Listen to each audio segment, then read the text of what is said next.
Bonsoir à tous, on commence ce journal du Mercato au Paris Saint-Germain qui passe à l'offensive dans son Mercato. Le club français voudrait se renforcer au milieu de terrain et pisterait deux joueurs du FC Barcelone. Le premier est le vice-champion du monde Ivan Rakitic et le second n'est autre que Sergio Busquets. Cependant, le Barça resterait serein face à l'intérêt parisien pour ces deux milieux. Le PSG cherche aussi en Espagne pour se trouver un latéral gauche qui rentrerait en concurrence avec Layvin Kurzawa, seul spécialiste du poste. Il s'agit de Filipe Luis dont le contrat avec l'Atlético s'arrête en juin 2019. L'international brésilien aurait demandé à son club d'accepter la proposition parisienne, mais le PSG n'aurait proposé que 5 millions en échange, une offre qu'il faudra revoir à la hausse puisque les Colchoneros ne seraient d'accord pour lâcher leurs joueurs que pour un transfert dont le montant serait entre 12 et 15 millions d'euros. Les Parisiens multiplient les pistes pour ce poste, ils auraient trouvé un accord avec le Bayern Munich pour Juan Bernat, on parle de 14 millions d'euros plus 3 millions de bonus pour le défenseur espagnol. Mais cette fois ce qui semble bloqué c'est le joueur qui n'est toujours pas d'accord avec le club français. D'autres latéraux gauches seraient également visés, le jeune international allemand Philipp Max qui évolue à Augsbourg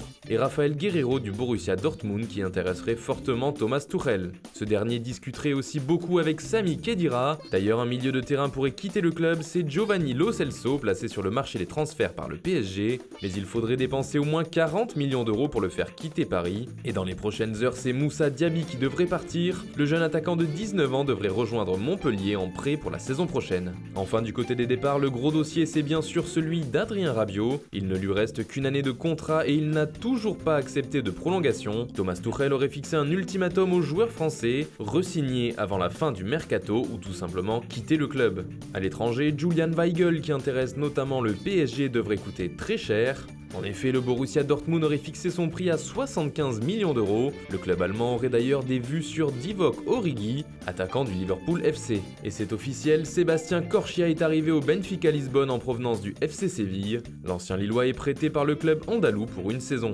Maxime Gonalon part lui à Séville pour la saison prochaine en prêt. Le joueur formé à l'OL a passé sa visite médicale ce lundi matin et va découvrir le championnat espagnol. Le défenseur belge de 23 ans Bjorn Engels rejoint Reims. Il est prêté toute la saison avec une option d'achat automatique si le club se maintient en Ligue 1. Le Stade Rennais annonce le transfert de Sébastien Salle-Lamonge, milieu de terrain de 22 ans, au Deportivo La Corogne relégué en Segunda División. Voilà, c'est tout pour aujourd'hui. Bonne soirée à tous et rendez-vous demain pour de nouvelles informations sur le Mercato.